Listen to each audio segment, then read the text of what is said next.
Hello बच्चों, आज का टॉपिक है वैन टू फैक्टर। तो स्टार्ट करते हैं वैन टू फैक्टर।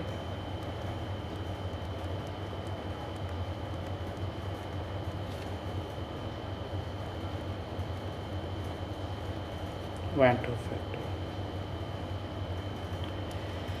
तो जानेंगे हम लोग बच्चों कि वैन टू फैक्टर क्यों पढ़ते हैं। तो मैं आपको बताऊं, देखिए कभी क्या होता है कि आपको एक सॉल्वेंट दिया रहता है या डाइल्यूट सॉल्यूशन दिया रहता है और इसमें हम लोग क्या करते हैं, सोल्यूट जो है वो ऐड करते हैं।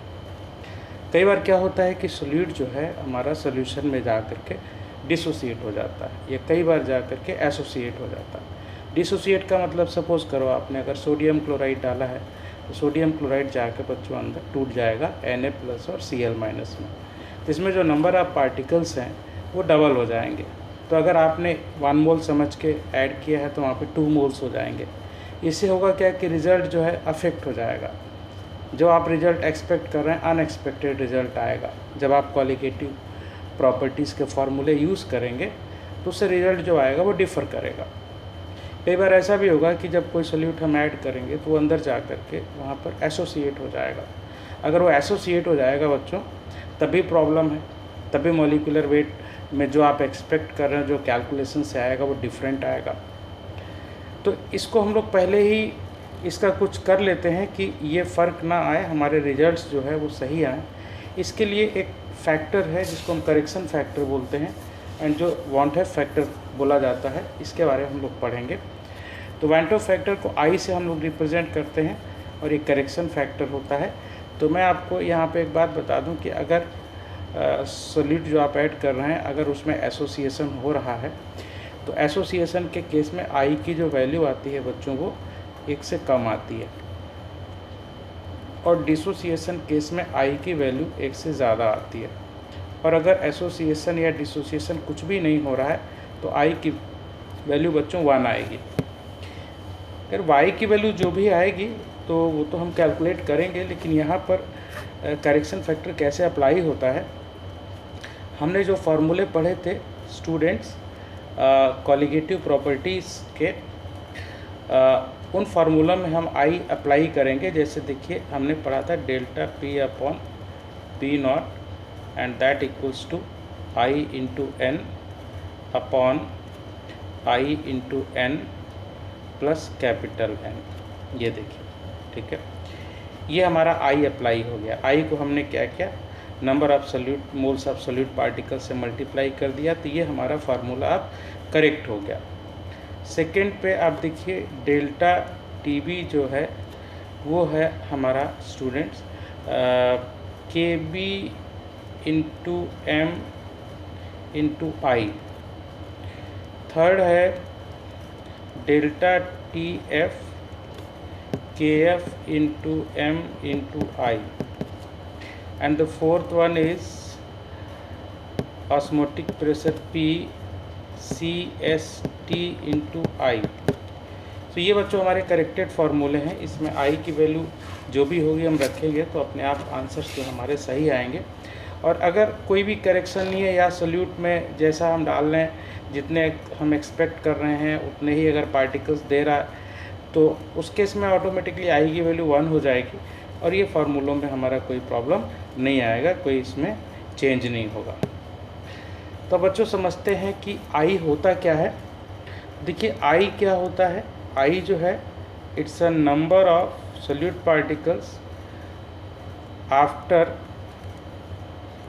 आफ्टर एसोसिएशन और डिसोसिएशन डिवाइडेड बाई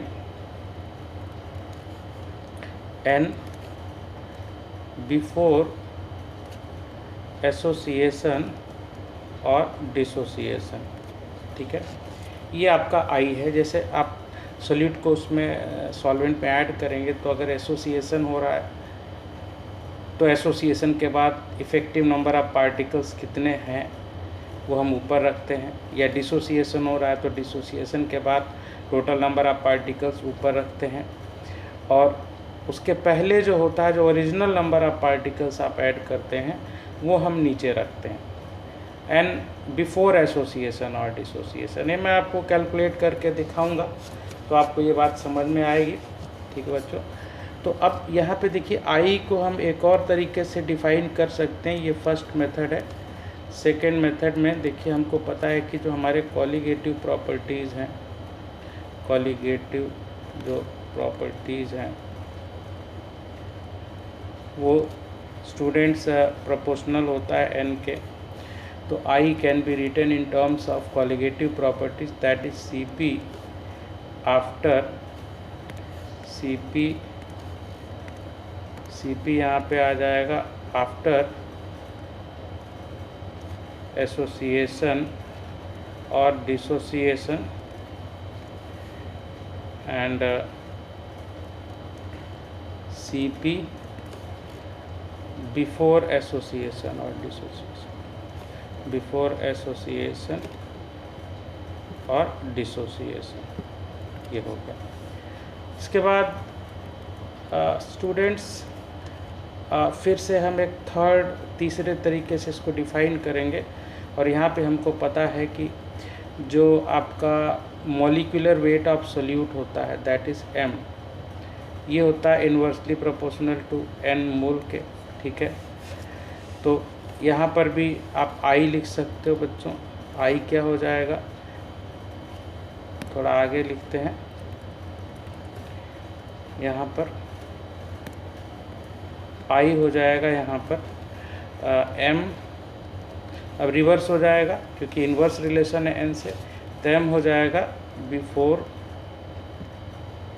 एसोसिएशन और dissociation and divided by m after association और डिसोसिएशन।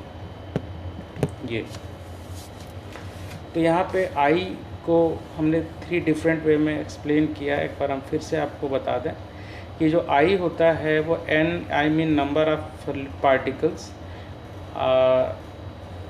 n आफ्टर एसोसिएशन और डिसोसिएशन, मतलब सोल्यूट को आपने सॉल्वेंट में डाल दिया और वो एसोसिएट होना था तो एसोसिएट हुआ, या डिसोसिएट होना था तो डिसोसिएट हुआ। उसके बाद उसके जो भी फाइनली नंबर ऑफ पार्टिकल्स हैं वो सब जोड़ करके फाइनल कैलकुलेट करके हम वो यहाँ रखेंगे, और एसोसिएशन और डिसोसिएशन से पहले जो बनेगा उसको हम यहाँ पर रखेंगे। ठीक है बच्चों।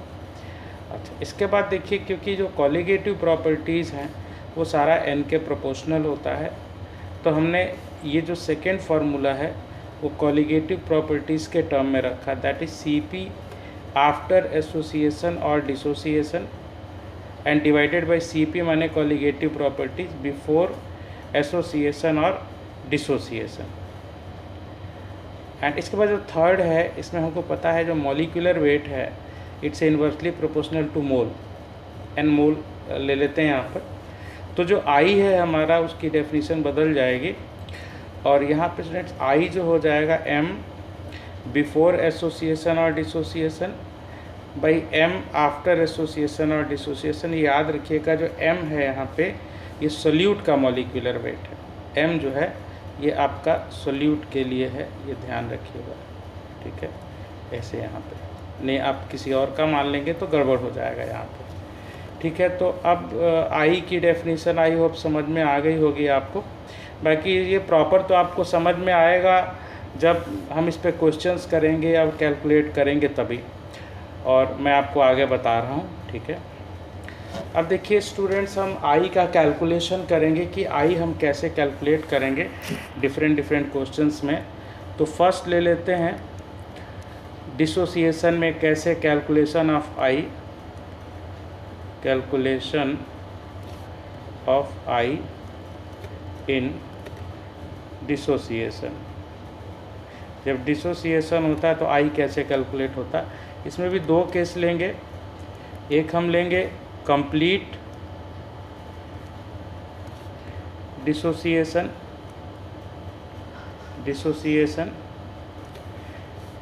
और एक लेंगे हम लोग पार्शियल डिसोसिएशन। तो कंप्लीट डिसोसिएशन है ये, देखिए अब यहाँ पे कैसे होगा,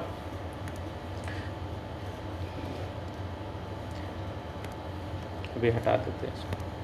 आप देखिए जैसे कंप्लीट डिसोसिएशन मैंने कहा जी, सिंपल एग्जांपल लेते हैं कैल्शियम क्लोराइड का, और ये मान लेते हैं कि ये 100% ब्रेक होगा ये। अब देखिए इसका कोई तो कॉन्सेंट्रेशन होगा, लेट सी इनिशियल कॉन्सेंट्रेशन था मोल पर लीटर में, फिर हमने क्या किया, इसको जो है 100% आयोनाइज कर दिया, तो ये कितना बनेगा, C बनेगा, और ये कितना बनेगा, 2C बनेगा। अब देखो यहाँ 1 मोल से ये 1 मोल बन रहा है, तो C से C बनेगा, और 1 मोल से यहाँ पे 1 लिखा है, ये 1 होता है, 1 से 2 बन रहा है, तो यहाँ C से क्या बनेगा, 2C बनेगा। ठीक है बच्चों, तो यहाँ पे I कैसे निकलेगा, देखिए ये आपका जो है ये बिफोर है जो मैं बोल रहा था, और ये है आफ्टर। तो अब आप यहाँ पे देख लो कि आफ्टर क्या है, 2C + C है, तो आपका ये 2C + C कर लो, और बिफोर कितना है, ओनली C है, तो ये क्या आ जाएगा, 3 आ जाएगा। दूसरा एग्जाम्पल देखते हैं बच्चों, CA3PO4, CA3PO4 में 3CA है प्लस 2PO4 है यहाँ पर। अब यहाँ पर भी C ले लो, यहाँ पर जब 100% आयनाइज होगा तो ये 0 हो जाएगा, ये 1 मोल से 3 मोल है, तो ये 3C है, और ये क्या बच्चों, ये 2C है, तो I क्या हो जाएगा, 3C + 2C। ठीक है, तो आपको पता है ये बिफोर है और ये क्या है, आफ्टर है। तो आप देखो बिफोर आफ्टर कितना है, ये है आपका, और बिफोर कितना है, C है, तो ये क्या आ गया, 5 आ गया। ठीक है, तो आप समझ रहे हैं। एक और तरीका मैं बता देता हूँ जो सिंपल है, आप इसको ब्रेक कर दो, ये थोड़ा सा बच्चों CA3PO4 का होल्ट वाइज होगा। ठीक है, इसको ठीक कर लो। तो आप देखो यहाँ पे ये ब्रेक होने पे कितने आयंस प्रोड्यूस कर रहा है, 3 कैल्शियम एंड 2 फॉस्फेट। बट ये ध्यान रखिए ये तब लगेगा जब ये 100% आयोनाइजेशन है, यानी ये जो एरो है ना सिंगल साइडेड एक ही तरफ वाला हो। अगर रिवर्सिबल रिएक्शन है तो ये नहीं लगेगा। तो जब ये 100% आयोनाइज्ड है तो एक मॉलिक्यूल कितने आयंस प्रोड्यूस कर रहा है उससे भी आप निकाल सकते हैं कि एन फैक्टर क्या है। तो यहाँ पे अगर हम कैल्शियम फॉस्फेट को ब्रेक करेंगे बच्चों तो 3 कैल्शियम आयन मिलेगा और 2 फॉस्फेट आयन मिलेगा। तो 3 कैल्शियम मिलेगा, 2 फॉस्फेट मिलेगा, तो ये 5 मिल रहा है। तो ऐसे भी आप समझ सकते हो यहाँ पे आई की वैल्यू 5 आएगी। ठीक है, पर ये ध्यान रखिए ये तब एप्लीकेबल है जब वो 100% आयोनाइज्ड हो। तो अगर वो पार्शियली आयोनाइज्ड होगा तो उसका तरीका दूसरा है। तो अब बी ले लेते हैं हम लोग, पार्शियल डिसोसिएशन। पार्शियल डिसोसिएशन, तो पार्शियल डिसोसिएशन में बच्चों जैसे हम यहाँ पर एक कोई एसिटिक एसिड ले लो, बहुत पूछते हैं इसको। एसिटिक एसिड को आप क्या करोगे, एसीटेट आयन हो जाएगा और H+ हो जाएगा। ठीक है, अब देखिए यहाँ पे जो साइन लगा है बच्चों ये आपका डिफरेंट टाइप का है। तो यहाँ पर हमने थोड़ा कलर चेंज कर दिया। आप देखिए यहाँ पे अगर ये C है तो शुरू में तो ये कुछ भी नहीं होगा, थोड़ा और स्ट्रॉन्ग कलर लेते हैं। ये आपका बहुत हल्का है, स्ट्रॉन्ग कलर लेते हैं। स्ट्रॉन्ग कलर में ये ले लेते हैं, बस ब्लू ले लेते हैं। अभी सपोज करिए C है बच्चों और ये कुछ भी नहीं है। ठीक है, तो ये C में से आप एक काम करो, X ले लो, C में से X ले लो, तो ये X बनेगा, ये X बनेगा। तो ये देखिए ये क्या था, ये बिफोर है और ये क्या है बच्चों, ये आफ्टर है। तो I क्या हो गया, आप इन तीनों को जोड़ लीजिए, C - X + X + X और डिवाइडेड बाई इनिशियली कितना था, C। देखिए ये जो फार्मूला है आपका ये I बताएगा आपको। ठीक है, और ये कट गया देखो, तो ये क्या हो गया, C + X/C हो जाएगा ये। तो ये देखिए इसका वैन टू फैक्टर है इसका। एक और एग्जांपल ले लेते हैं, एग्जांपल नंबर 2 ले लेते हैं यहाँ पर।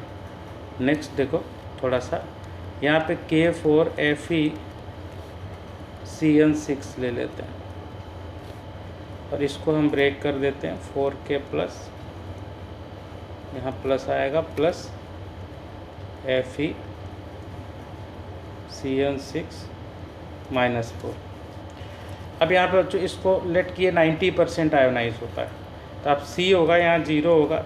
तो अगर ये 90% है तो C माइनस क्या करोगे, C × 90/100। आपने क्या किया, इससे इसका 90% निकाल लिया, तो ये क्या हो जाएगा, ये 0.9C हो जाएगा कैंसिल होने के बाद। अब आप देखो यहाँ 1 मोल से 4 मोल मिल रहा है, तो ये क्या हो जाएगा 0.9C × 4, ठीक है। और यहाँ पे क्या हो जाएगा बच्चों, 1 मोल से 1 मोल है तो ये 0.9C हो जाएगा, ठीक है। तो अब आप देखिए यहाँ पर आई कितना हुआ भाई, ये आपका आफ्टर है, तो ये आपका कितना बचेगा, C - 0.9C, ये आ जाएगा 0.1C प्लस ये हो जाएगा 3.6C और ये हो जाएगा प्लस 0.9C। तो स्टूडेंट्स ये और यहाँ पे C हो जाएगा, तो ये सब देख लो क्या हो जाएगा, ये आपका टोटल आ रहा है 4.6। तो आई की वैल्यू देखिए इस तरह से 4.6 आ गई स्टूडेंट्स, ठीक है। अब आप देखिए ये आई हमने कैलकुलेट कर लिया, इसको क्वेश्चंस में अप्लाई करेंगे।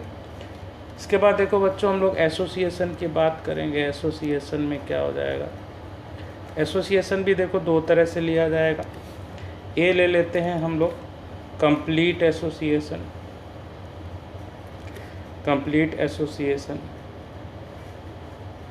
देखिए, कंप्लीट एसोसिएशन में क्या हो जाएगा, आप एसिटिक एसिड के मॉलिक्यूल्स ले लो 2, और इसको हमने नहीं, कंप्लीट में तो आपका साइन एक ही तरफ लगता है, ठीक है।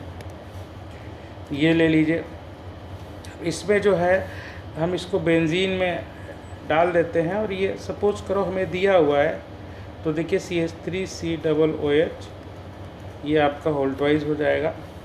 अब यहाँ पे देखिए थोड़ा कलर चेंज करते हैं, आपका कौन C है आपका, ये सपोज करो कुछ नहीं है।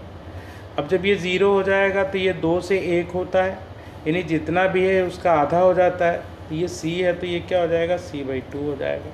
तो I क्या हो जाएगा स्टूडेंट्स, ये हो जाएगा, ये आफ्टर है, ये आपका बिफोर है, और ये क्या है, ये आफ्टर है। तो आप देखिए ये क्या हो जाएगा, C/2/C हो जाएगा। तो ये बच्चों आंसर आ गया 1/2। इसमें मैं एक बात आपको बता दूं कि वो पूछता है कई बार कि ये जो आपका डाइमर है इसका स्ट्रक्चर बनाओ, तो मैं बना देता हूँ, आप इसको याद रखिएगा, ये बहुत बार रिपीट होता है, ठीक है। ये देखिए यहाँ पर OH है और यहाँ पे डबल बॉन्ड O है, और ये देखिए COH है, ये डबल बॉन्ड O है। ये हमने acetic acid, 2 acetic acid molecule लिए, एक किधर देखिए CH3C double bond O OH है, और यहाँ पे CH3C डबल बॉन्ड OH है, जस्ट उनको अपोजिट करके हमने कर दिया। तो ये H इस O के साथ ये हाइड्रोजन बॉन्ड बनाएगा, और ये आपका इधर बनाएगा। ये देखिए बहुत बार पूछा जाता है, बहुत ज़्यादा, इवन IT में ही 3-4 बार ये रिपीट हुआ है, आप सोच लो। तो ये देखिए ये जो हमने बनाया आपको, ये डाइमर का स्ट्रक्चर है, ये जो डाइमर बनता है ना ये वाला, इसका स्ट्रक्चर है, ठीक है। अब हम देखते हैं ज़रा कि पार्शियल एसोसिएशन में क्या होता है। B number partial association.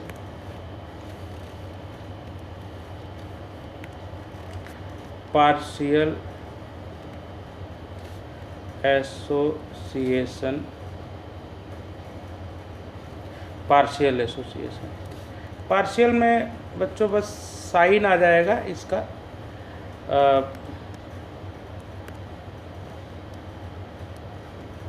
इसमें पार्शियल में देखिए 2 आपके इक्वेशन वही लिखी जाएगी, एज्यूम किया हमने यहाँ पार्शियल है, बाकी देखिए ये 100% तो होता नहीं है, लेकिन ये क्वेश्चन में जैसा पूछेगा मैं वैसा ही काम करना है। अब आप यहाँ पे देखिए बच्चों, फिर से हम एक बार ले रहे हैं, यहाँ पे C है, ये 0 है, C में से अगर x निकलता है तो यहाँ पे क्या होगा स्टूडेंट्स, C में से x निकलेगा तो ये x/2 हो जाएगा, ठीक है। तो I देखिए बड़ा सिंपल है, ये आपका क्या है बिफोर, और ये क्या है, ये आपका आफ्टर है। तो इसमें आप देखिए इनको जोड़ लीजिए आप, C - x + x/2 / C, तो ये आपका हो जाएगा। और यहाँ पर I की वैल्यू जो होगी बच्चों वो 1 से कम आएगी। तो ये बच्चों ये हमारा वैन होफ फैक्टर था, और वैन होफ फैक्टर में जो है हमने ये देखा कि आई कैसे कैलकुलेट करते हैं, आई क्या होता है बच्चों। और जब हम क्वेश्चंस करेंगे तो मैं क्वेश्चंस भी कुछ करके दिखाऊंगा इसमें, वो इसके नेक्स्ट लेक्चर में डालेंगे, ठीक है। और तब आप उसको देख के सीख जाएंगे कि कैसे आई का यूज़ करते हैं। तो ठीक है बच्चों, बाकी अब नेक्स्ट लेक्चर में करेंगे। Okay bye.